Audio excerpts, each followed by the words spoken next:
Suatu negara sering dihadapkan oleh permasalahan yang berkaitan dengan ideologi negaranya, di mana biasanya terdapat kelompok tertentu yang ingin memboikot dan mengganti ideologi negara yang sudah ditetapkan sejak lama. Kelompok tersebut hanya ingin agar ideologi yang ada itu sesuai dengan pemikiran mereka, sehingga mereka berusaha untuk merubah ideologi negara yang ada. Tentu hal tersebut menjadi suatu tantangan bagi suatu negara agar dapat meminimalisir bahkan memberantas kelompok-kelompok yang ingin merubah ideologi negara. Di Indonesia sendiri terdapat permasalahan yang sama, di mana terdapat beberapa kelompok yang ingin mengganti ideologi negara yang berpedoman pada Pancasila.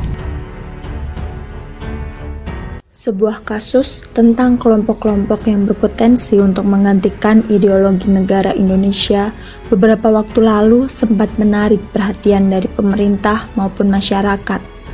Hal itu dikarenakan beberapa kelompok tersebut mencoba untuk mengganti ideologi negara yang berdasarkan pada Pancasila menjadi negara yang ideologinya tidak berdasarkan pada Pancasila, tetapi dengan berdasarkan ajaran-ajaran tertentu di dalamnya, seperti ajaran Islam. Karena mayoritas masyarakat di Indonesia beragama Islam, tentu saja hal tersebut menimbulkan banyak perhatian.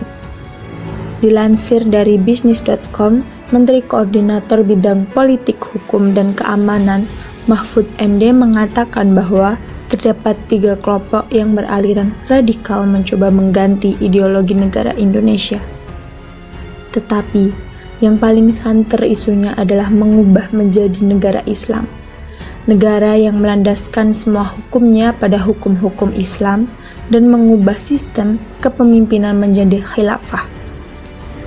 Aliran radikal tersebut merupakan kegiatan yang memiliki paham ekstrim berdasarkan agama atau non-agama yang ingin berganti paham di luar prosedur yang telah disepakati sebelumnya. 3 kelompok yang disebutkan oleh Mahfud MD sebelumnya memiliki tujuan yang sama, yaitu mengubah ideologi negara, walaupun cara mereka berbeda-beda. Kelompok pertama berusaha mengganti Indonesia yang awalnya negara berpedoman Pancasila menjadi negara yang bukan Pancasila. Lalu, kelompok kedua menghendaki sebuah hukum yang berlaku harus hukum Islam. Mereka mengatakan tidak ingin mengganti pedoman negara ini, tetapi dengan rencana mereka untuk mengganti hukum berdasar hukum Islam, tentu saja dapat mengancam ideologi negara ini.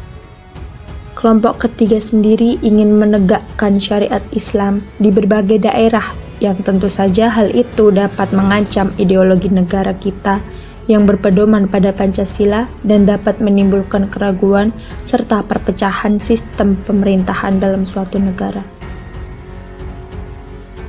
Ideologi sendiri itu sangat penting bagi suatu negara.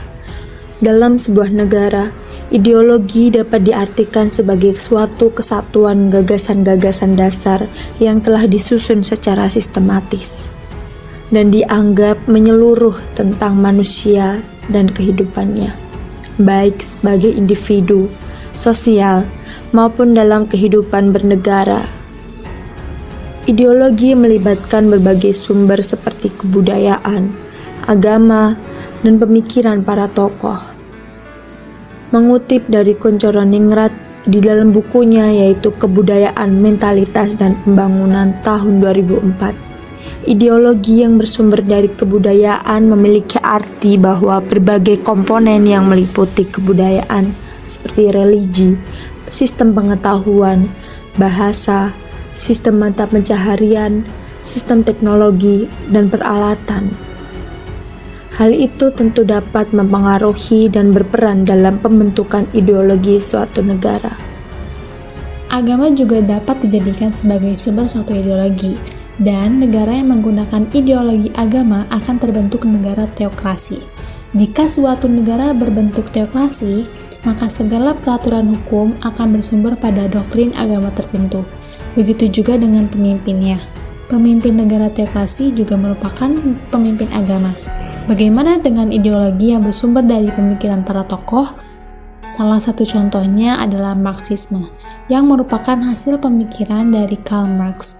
Sampai sekarang, ideologi Marxisme ini masih terdapat di beberapa negara, seperti Korea Utara, Vietnam, dan Kuba.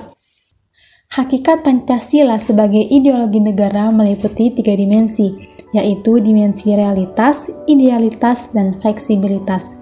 Maksud dari dimensi realitas adalah nilai-nilai dasar yang terkandung dalam ideologi Pancasila bersumber dari nilai-nilai real yang ada di masyarakat. Artinya, nilai-nilai Pancasila bersumber dari nilai kehidupan bangsa, sekaligus nilai tersebut dijabarkan dalam kehidupan praktis. Kemudian, dimensi idealitas artinya nilai-nilai dasar dari Pancasila yang mengandung tujuan yang hendak dicapai. Selanjutnya, dimensi fleksibilitas yang mengandung relevansi atau kekuatan yang merangsang masyarakat untuk mengembangkan pemikiran baru akan nilai dasar yang terkandung dalam ideologi Pancasila. Hikmah yang bisa kita pelajari bersama adalah bahwa Pancasila yang kita yakini sebagai dasar ideologi negara kita adalah sebuah ideologi kesepakatan tentang nilai filosofi yang akan diterima bersama untuk kehidupan bersama. Sederhananya, Indonesia yang lahir dalam banyak perbedaan agama maupun suku dan bangsa memiliki nilai kebenaran berbeda masing-masing, tetapi kita Indonesia berusaha membuat kesepakatan tentang nilai itu untuk berjalan bersama dalam tautan satu negara ini.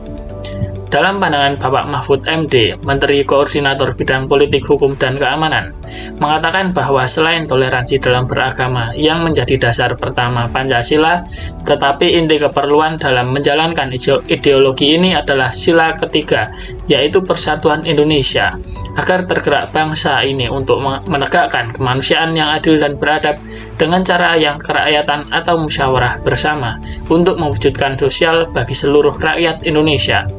Inilah yang kemudian yang disebut dengan pluralisme. Jadi, sila-sila Pancasila pada hakikatnya bukanlah merupakan suatu pedoman yang langsung bersifat normatis ataupun praksis, melainkan merupakan suatu sistem nilai-nilai etika yang merupakan sumber norma baik meliputi norma moral maupun norma hukum yang pada gilirannya harus dijabarkan lebih lanjut dalam norma-norma etika, moral maupun norma hukum dalam kehidupan bernegara maupun berbangsa. Selanjutnya, apa peran kita sebagai pemuda Indonesia dalam menjalankan dan mempertahankan ideologi ini? Tentunya dengan terus berproses memperbaiki diri, membangun karakter pemuda bangsa yang mampu mengimplementasikan nilai-nilai Pancasila dalam kehidupan. Kini banyak cara yang dapat kita lakukan, tidak melulu terkait pembelaan negara secara militer. Dengan maksimalkan peran, kita juga dapat sedikit banyak membantu menjaga ideologi Pancasila kita. Berkomitmen untuk terus menjalankan kesepakatan nilai kebenaran yang leluhur Indonesia buat. Demikian yang dapat kami sampaikan. Apabila ada kekurangan atau kesalahan, kami mohon maaf. Semoga apa yang kami sampaikan dapat bermanfaat. Terima kasih. Salam Pancasila.